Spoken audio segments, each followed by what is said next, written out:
Hello, hello. I want to share a book recommendation with you guys. Actually, you know what? This will be a two for because I have this other book sitting right here. All right, so two books that I want to share with you today is the Encyclopedia of Magical Herbs by Scott Cunningham, and then also his Magical Aromatherapy book. Both of these books are amazing resources, absolutely amazing. So first, let's talk about Encyclopedia of Magical Herbs. So this book is excellent for learning about magical herbs, but I'll get into it. It really does have everything that you could possibly need for herbs. So whether you are trying to create tinctures or potions, or just add herbs to your oil blends, or you want to incorporate herbs into your spell work, you know, like sprinkling certain flowers or herbs around your candles, making teas, herbal teas, whatever you want to use the herbs for magically, this book has it. And it also goes into, well, here, let's just work through the book. I'll explain what it has. So, this book, obviously, it talks a little bit, it has a chapter about the power of herbs and, why you would want to use herbs in magical workings. Then it also talks about magical ways, so ways to utilize these herbs. He has another book called Magical Herbalism, which really goes in depth into the magical workings of herbs and kind of how to use herbs in magic. But this is an excellent resource if you kind of want to do it yourself. So he talks about timing, the tools that you would use to create a spell, visualization, all that good stuff. So if you are new to magic and spells and spell work and using herbs and oils in a magical way, he kind of touches on that. So you can definitely, if you know nothing really about spells or creating your own magical herbal blends, you can still get this book and get a lot out of it. So there's spells and procedures, so like how you can enchant your herbs for magical working, how you can attune the herbs, some different ways that you can use the herbs. So you can make sachets, you can make poppets, you can do an infusion, which is also, it's like a tea. You can do baths, ointments, oils, incense. So he covers all different kinds of ways that you can use these magical herbs. Then there's all-purpose spells. So he totally has things listed out. So again, if you are, sorry, that was my son. If you are totally new to herbs and magic, you can still learn from this book. Then he has a chapter on magical intentions. So some ways that you can, if you're looking to do a spell on protection or love or money, healing, hex breaking, he has different ways, different just information that you should know before you do spells on that. And then he goes into the herbs, and this is where it gets really awesome. So from A to Z, he has all different kinds of herbs listed.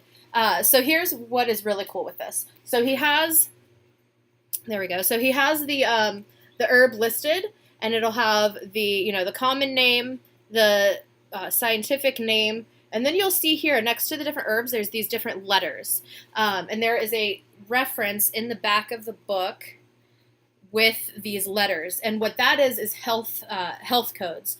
So basically, it tells you if the herb is poisonous or if the herb is poisonous or not. Where is it? Yeah, like right here, it lets you know that this is poisonous.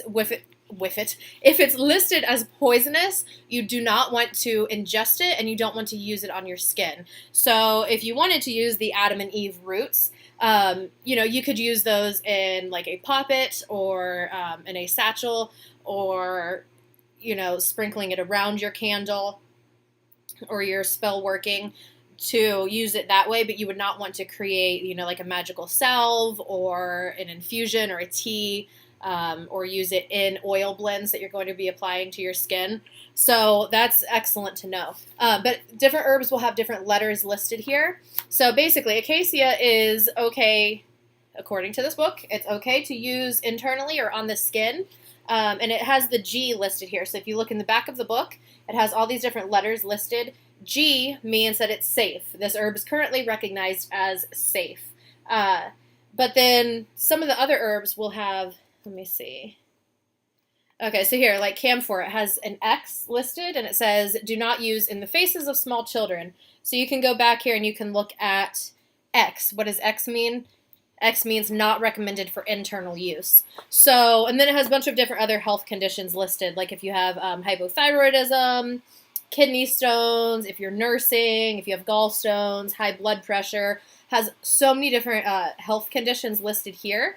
So if you want to use an herb internally or on your skin or what have you, you look up the code and the herbs that you're looking at and see what it says. So I think that's really helpful because I've seen other magical herbal books and they just list kind of what the herb is good for magically, but then it doesn't list any sort of health things to watch out for. So this is really, really good for that. The different herbs, they also, if they have folk names, it'll have the folk names listed, which is helpful if you happen to find like a really old school, recipe online and it has the old folk names written. You can know which herb it's talking about. It also covers the gender of the plant, whether it's feminine or masculine, which is good to know for different types of workings. The planet that is associated with it, the element, the powers that are good for it, and then the magical uses as well. So there's tons of stuff in here, tons of stuff. And then also in the back, so yeah, I mean, this is filled, majority of this book is just herbs and their magical uses. Let me see. Then we get to the back, and there's so many different handy references in the back. So we already have the health code one that I shared with you. And then we have gender. So if you're wanting to create a masculine spell or masculine magical workings, you could just look in the back reference here under masculine herbs, and it has all of the masculine herbs listed. The same with the feminine herbs. So if you're trying to create more of a feminine working, you would look up the feminine herbs. Same with, it has planetary rulers as well. So if you are trying to really harness the energy of the sun for your particular working, you could look up the sun, and it has all of the different herbs listed for the sun. Again, it goes through all the planets here for that. It even covers the element rulers, so earth, air, fire, water, and those herbs listed there. And then it has magical intentions listed as well. So, that way you don't have to just flip through the book and find which ones are listed for what. You can just look in the back. Let's see. I would like to do a spell to promote friendship. Here it is. And you can look up the different herbs that are listed there to help promote friendship. If you're looking, it even has like really, it has, of course, all the common stuff like money and love and all that. But it even has herbs to cause rain to fall. So if you live somewhere where there's a big drought and you want to do some magical working to help bring rain, it has those herbs listed here. To call on spirits, to attain success, all different kinds of whatever you need your magical working to be. And then it even has colors listed here and what the different colors are, what they relate to. Because usually, if you're going to do a candle spell, you want to try to get a candle that goes with the working. So, if you're going to be doing money work, you would probably want to use a green candle or incorporate more green into your altar space.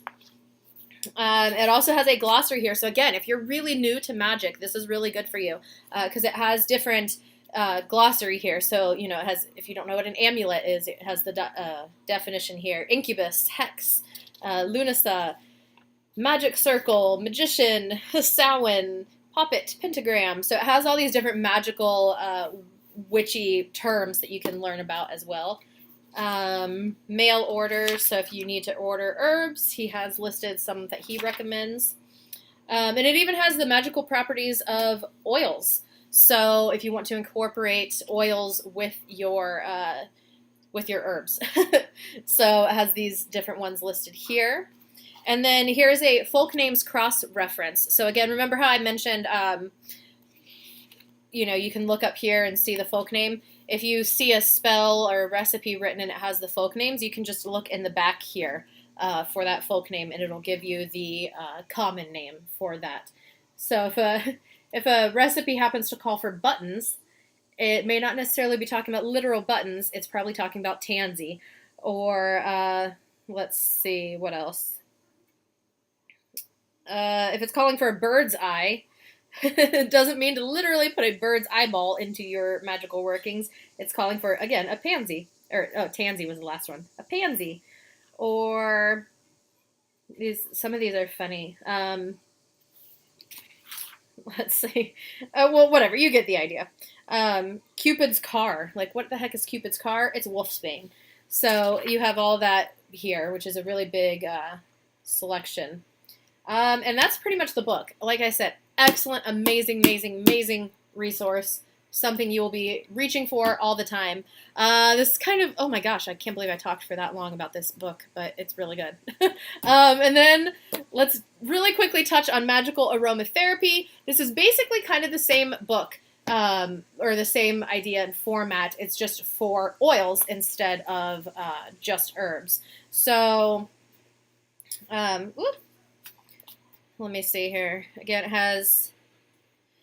it talks about how to use this book, talks about aromatherapy just in general.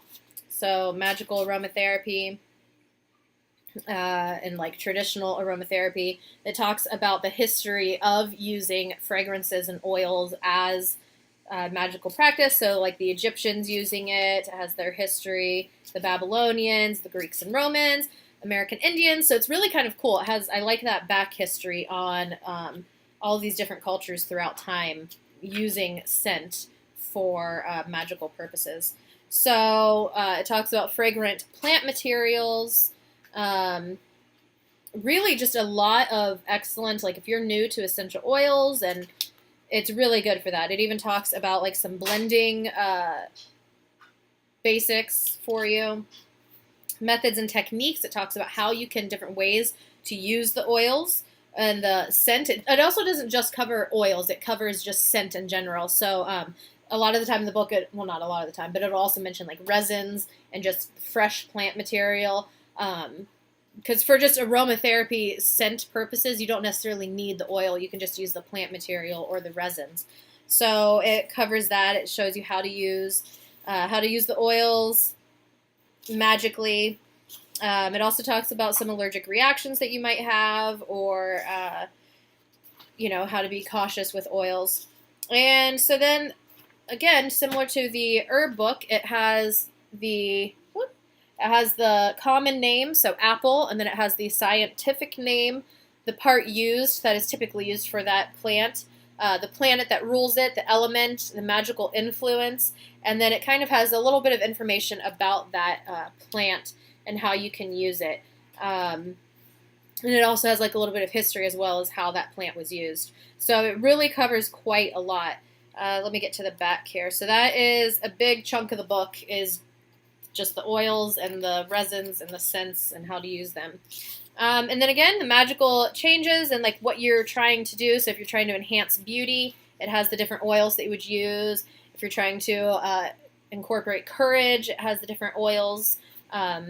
So you can look in the back here, what am I trying to do? I want to do an oil blend for money, and then it has money listed, and it has the different oils that you can use. So you can really cross-reference both of these books and really make some powerful oils and spells and magical workings. You can look up the oil blend, make an oil blend for yourself, and then look up corresponding herbs that you could add to it to even really enhance it. So there is that in there. There also has aromas for the days of the week. So, if you're trying, and also has which planet is associated with which day of the week. Oils for the seasons, for the lunar cycles. It also has crystals listed, which is really awesome. So it has some oils listed and the crystals that you can use for it. So again, if you want to make an oil blend, an oil blend that contains cedar wood, you can charge that oil with lepidolite. You don't want to put lepidolite into your oil, though, just for reference. You would maybe want to set that around your jar or your bottle of oil and let it charge that way. So aromas of the elements, aromas of the planets, the zodiac even. So if you want to make a personalized, if you're a Gemini and you want to make a personalized oil blend just for yourself to really enhance those Gemini qualities, You have these oils listed here. He even covers some base oils and basic blending, like I said. And then in the back, this is what I love too. It has recipes listed already for you. So you can either look through the book and create your own blend based on the oils listed here, or you can just look up back here. Oh, okay, here's a cash flow blend. So let me just follow this recipe here. Or here's an oil for love. Let me follow this recipe here. And there's several recipes back here. Let's see. He talks about hazardous essential oils. So in the back, there's a list of oils that you do not want to use on your skin, generally. So, or you want to use caution with it. So, like he has lemon here that you do not want to use that in your bath. Clove can be a possible skin irritant, and that you may not want to use that in your bath as well. Myrrh, you don't want to use during pregnancy, so it has some things listed there as far as, some cautions that you might want to have. The only thing that I wish that this had, I feel like this covers a lot more of like physical safety. And this book does not so much. It kind of does in the back a little bit, but it doesn't necessarily say, if you have high blood pressure, avoid using this scent. But again, you can use these scents no matter what, like in a diffuser or something. You don't necessarily have to, or as an incense, you don't necessarily have to anoint yourself with these oils. But there we go. If you made it this far in the video, congratulations. But these are 2 books I highly, highly, highly recommend. And there we go. We'll see you guys later. Many blessings. Bye.